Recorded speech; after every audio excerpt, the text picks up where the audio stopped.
Hello users. तो हम लोगों ने काफ़ी इंक्रीमेंट्स ऑपरेटर वगैरह सब कुछ पढ़ लिया। अब मैं आपको लूप्स के बारे में बताऊंगा। लूप्स का यूज़ हम एक्चुअली किसी भी स्टेटमेंट को, किसी भी कमांड को अपने अपनी पसंद से मतलब नंबर ऑफ़ टाइम्स हम रन करना चाहते हैं। जैसे कि मैं प्रोग्राम से लिखना चाहता हूँ कोई चीज़ 10 बार, तो मैं कैसे करूँगा? तो उसके लिए हम वाइल लूप्स और for loop, while do loops use करते हैं। तो सबसे पहले मैं आपको वाइल लूप के बारे में बताऊँगा।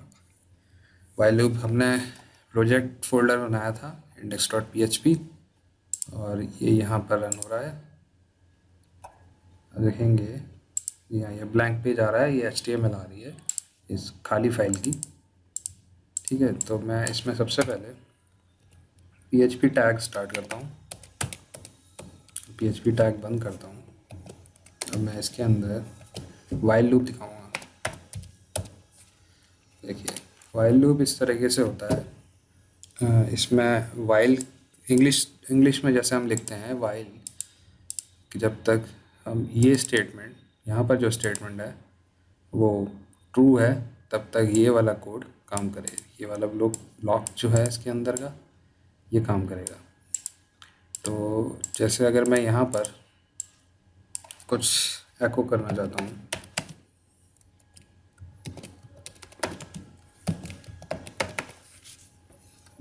ठीक, सेमीकोलन। अब ये एरर इसलिए दिखा रहा है क्योंकि हमने यहाँ पे कुछ लिखा नहीं है अभी तक।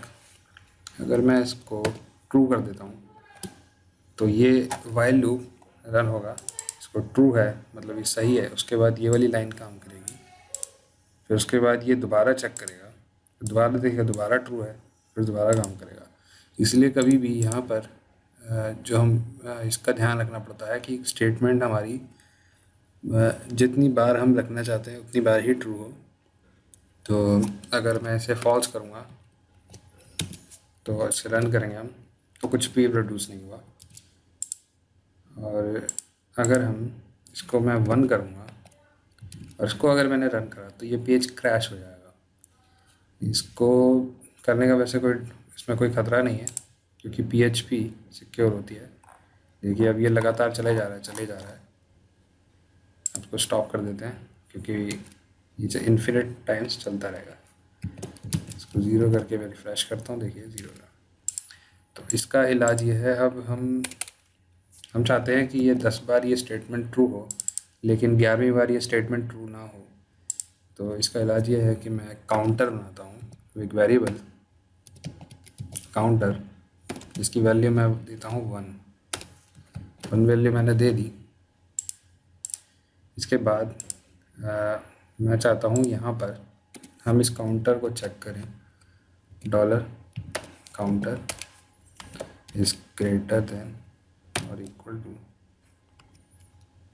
10। अब हम काउंटर को चेक कर रहे हैं।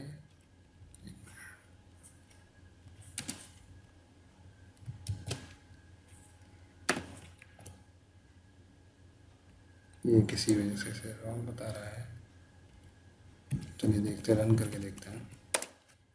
और हम यहाँ पर काउंटर को प्लस प्लस करेंगे। ये मैंने आपको पहले बताया था, इंक्रीमेंट करने के लिए काउंटर की वैल्यू को हम यहाँ पे एक नंबर इंक्रीमेंट कर रहे हैं, एक नंबर उसमें ऐड कर रहे हैं। हम इसकी जगह ये भी लिख सकते हैं, काउंटर +1। इसमें काउंटर में एक वैल्यू प्लस होकर दोबारा से काउंटर वेरिएबल में सेव हो जाएगी। ये लूप आपका 10 बार चलना चाहिए। एक बार इसको रिफ्रेश करके देखता हूँ। अनएक्सपेक्टेड,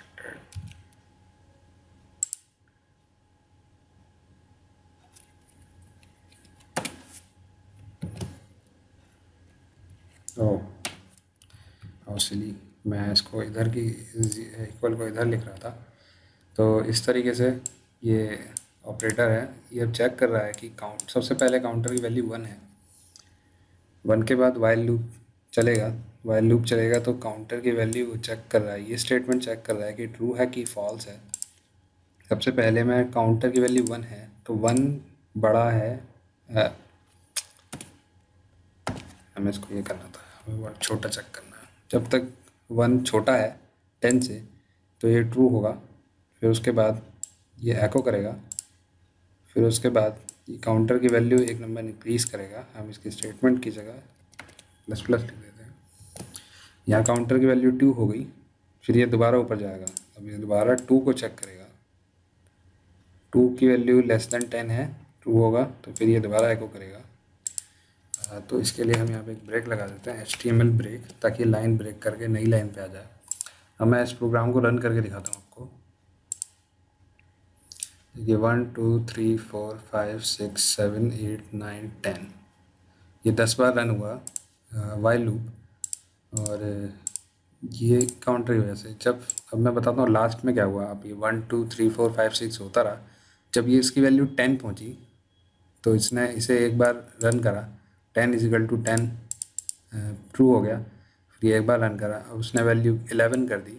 11 वैल्यू करने के बाद जब ये दोबारा रन हुआ तो यहाँ फॉल्स आ गया। जब यहाँ फॉल्स आ गया तो इसने ये वाइल लूप ब्रेक कर दिया, अभी उसके आगे बढ़ गया। इसके आगे यहाँ पर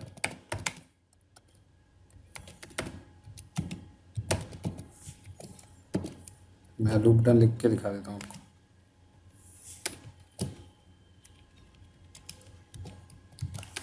तो ये ब्रेक हो गया और उसके बाद आगे की कमांड्स चलाने लग जाता है। तो मैं इसे रिफ़्रेश करके दिखाता हूँ आपको। ये देखिए चल जाने के बाद लूप डन कह रहा है। और मैं आपको दिखाता हूँ, तो इस तरीके से ये लूप यहाँ पे फॉल्स हो जाएगा और इसकी वैल्यू हो जाएगी। मैं इसमें एक आपको काउंटर की वैल्यू को ऐड स्ट्रिंग में कंकैटिनेट करके दिखाता हूँ। हम इस तरह देख सकते हैं कि इसकी वैल्यू कितनी बार आई। इस तरह से मैंने इसे कंकैटिनेट करा। देखिए 1 2 3 4 5 6 7 8 9 10 ये यहाँ पर काउंटर की वैल्यू एको कर रहा है इस स्टेटमेंट के साथ। 1 2 3 4 5 6 7 8 9 10 10 के बाद ये 11 फॉल्स हो गया और उसके बाद लूप डन हो गया।